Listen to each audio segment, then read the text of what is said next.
Hi hello అండి. ఈరోజు recipe వచ్చేసి బెండకాయ కర్రీ అండి. బెండకాయ మామూలుగా జిగురుగా ఉండి చాలామంది తినడానికి ఇష్టపడరు. కానీ మనము బెండకాయలను జిగురుగా లేకుండా మంచిగా కర్రీ చేసుకొని తింటే చాలా టేస్టీగా ఉంటుందండి. ముందుగా బెండకాయలను అయితే నీట్గా కడిగేసి పక్కన పెట్టుకుందాము.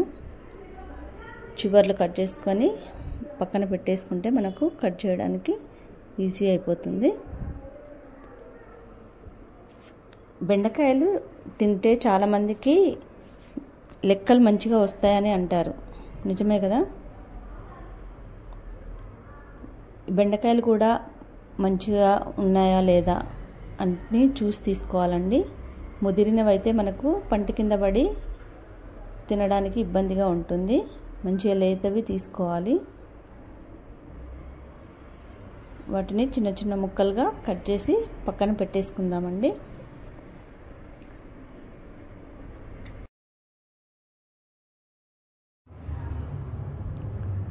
చిన్న చిన్న ముక్కలుగా అయితే కట్ చేసి పక్కన పెట్టేసుకుందామండి. బెండకాయలను చాలా రకాలుగా వండుకోవచ్చండి. బెండకాయ ఫ్రై, బెండకాయ పులుసు, బెండకాయ కూర, ఇలా చాలా రకాలుగా మనము యూజ్ చేసుకోవచ్చు. మనమైతే జిగురు లేకుండా బెండకాయ కర్రీ ఎలా రెడీ చేసుకోవాలో ఇప్పుడైతే చూద్దామండి. దానికోసం మంచిగా మామూలుగా చిన్నగా బెండకాయలు అయితే కట్ చేసుకుంటున్నాము. ఎండాకాలం అయిపోయి ఇంకా వర్షాకాలం అయితే స్టార్ట్ అవుతుంది కదండి. ఇక మనకు కూరగాయలు అయితే విరివిగా చాలా దొరుకుతాయి కదా, చాలా రకాలుగా. అందులో బెండకాయలు కూడా ఒకటండి. ఇప్పుడైతే మనం బెండకాయ ఎలా ప్రిపేర్ చేసుకోవాలో చూస్తున్నాం కదా. మనం ఫ్రై చేసుకోవాలన్నా ఏదైనా కానీ ఎండాకాలం మనకు అంతగా ఇష్టం అనిపించదు. కానీ వర్షాకాలంలో మనం ఫ్రై చాలా బాగా ఎంజాయ్ చేస్తామండి. కొంతమంది బెండకాయలో చింతపులుసు పోసి సూప్ లాగా చేసి కర్రీ చేసుకుంటారు. నేను అలా చేయడం లేదు. బెండకాయలు జిగురుగా ఉంటాయి కాబట్టి పిల్లలు కూడా తినడానికి అంత ఇష్టపడరు. కాబట్టి అవి జిగురు లేకుండా ముందుగానే బెండకాయలను వేంపుకోవాలండి. అలా చేస్తే ఏంటంటే జిగురు అనేది ఎక్కువగా ఉండదు. కర్రీ కూడా చాలా బాగుంటుంది. మీరు కూడా ఒకసారి ట్రై చేయండి. నచ్చితే ఒక లైక్ చేసి సబ్స్క్రైబ్ చేయడం అయితే మర్చిపోకండి. ముందుగా మనమైతే బెండకాయలను వేపుకుందామండి. ఈలోపు అవి కొంచెం వేగుతూ ఉంటాయి. వాటికి కావాల్సిన పచ్చిమిర్చి, టమాటో, ఉల్లిపాయ ముక్కలను అన్నింటినీ నీట్గా శుభ్రంగా కడిగేసి పక్కన పెట్టేసుకొని వాటిని కట్ చేసుకుందామండి. బెండకాయలు వేగేలోపు వీటిని అయితే మనము కట్ చేసి పక్కన పెట్టుకుందాము. బెండకాయలు అయితే వేగుతున్నాయండి. ఇవి కొంచెం టైం పడుతుందండి వేగడానికి. ఎందుకంటే బెండకాయల్లో ఉన్న జిగురు మొత్తం డ్రై అయిపోతుంది. ఈలోపు మనము కూరగాయలను అయితే కట్ చేసుకుందామండి. పచ్చిమిర్చి, టమాటా, ఉల్లిపాయ అన్నీ కట్ చేసుకొని రెడీగా అయితే పెట్టేసుకుంటే మనకు కర్రీ కూడా తొందరగా ప్రిపేర్ చేసుకోవడానికి వీలవుతుంది.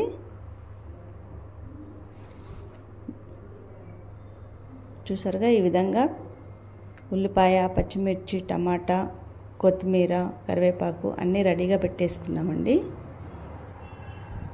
బెండకాయలు కూడా వేగిపోతున్నాయి. మనము కర్రీ చేసుకోవడానికి సిద్ధం చేసుకుందాము. ఇవి ఇలా వేగుతున్నప్పుడే కొంచెం టైం పడుతుంది కాబట్టి మనం పక్కన మరొక బాణీ పెట్టేసి మనం కట్ చేసి పెట్టుకున్న ఉల్లిపాయలు, పచ్చిమిర్చి, టమాటో అవన్నీ ముందుగానే వేంపి పెట్టుకుందామండి. బాణీ పెట్టేసి దాంట్లో సరిపడంత ఆయిల్ పోసేసి కాసేపు వేడవనివ్వాలి. నేనైతే ఒక 2-3 స్పూన్లు తీసుకుంటున్నానండి. మనం కొంచెం ఫ్రై లాగా చేస్తున్నాం కాబట్టి కొంచెం ఆయిల్ ఎక్కువగా పోసుకుంటేనే టేస్టీగా ఉంటుంది. అందులోనే ఆవాలు, జీలకర్ర కూడా వేసి కాసేపు వేగనివ్వాలి. తర్వాత కొన్ని ఉల్లిపాయలు, పచ్చిమిరపకాయలు వేసేసి కాసేపు వేగనివ్వాలండి. అవి త్వరగా మగ్గాలి అనుకుంటే దాంట్లో మనం కాస్త ముందుగానే ఉప్పుని యాడ్ చేసుకుందాము. ఉప్పు వేసుకోవడం వల్ల చాలా తొందరగా మగ్గుతాయి.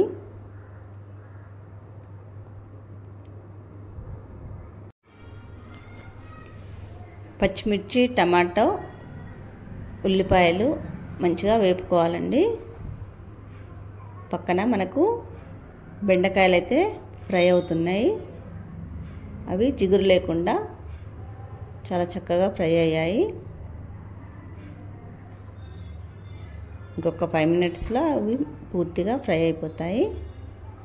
ఈలోపు పచ్చిమిర్చి, ఉల్లిపాయ కూడా ఫ్రై చేసుకొని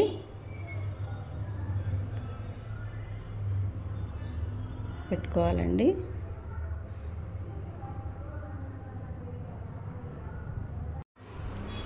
చిన్నప్పుడు మేము బెండకాయలు కట్ చేస్తూ ఉంటే వాటితోటి చాలా రకాలుగా ఆటలు ఆడుకునే వాళ్ళమండి. మీరు కూడా అలా ఆడుకునే వాళ్ళ? ఇలా కాళ్ళకు అవి ఇట్లా అంటించుకొని పెట్టుకునే వాళ్ళం. మీకు కూడా అలాంటి మెమొరీస్ ఉంటే షేర్ చేసుకోండి. అలా వేగుతున్నప్పుడు ఉల్లిపాయ, పచ్చిమిర్చి వేగుతున్నప్పుడు అందులోనే కొంచెం కరివేపాకు యాడ్ చేసుకోవాలండి. తర్వాత సరిపడంత పసుపు కూడా వేసుకోవాలి. ఆయిల్లోనే పసుపు వేసుకుంటే కర్రీకి మంచిగా పట్టుకుంటుంది. కాసేపు వేగిన తర్వాత మనము ఏంపి పక్కన పెట్టుకున్న బెండకాయ ముక్కలు అయితే అందులో వేసేసుకొని కాసేపు మగ్గనివ్వాలండి.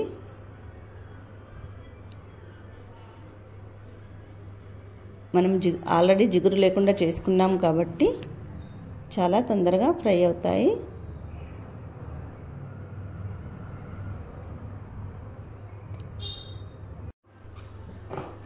ఒక 5 నుండి 10 నిమిషాల వరకు అలాగే ఫ్రై చేసుకోవాలండి.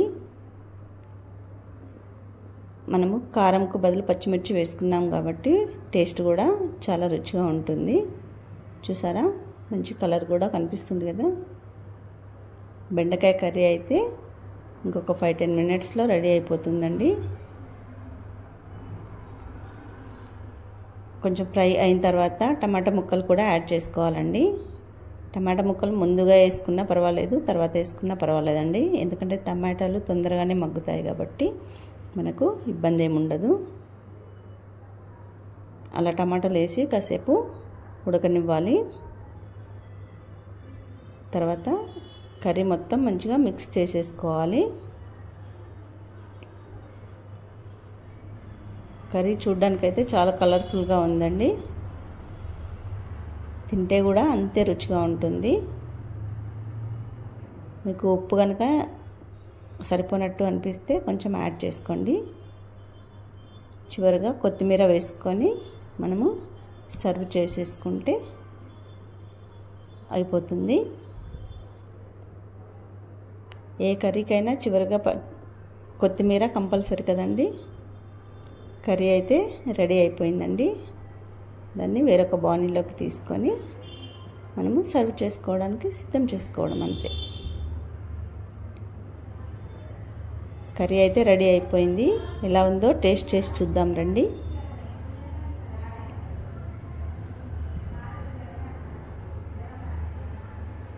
చూస్తే మాత్రం వావ్ అనిపిస్తుంది.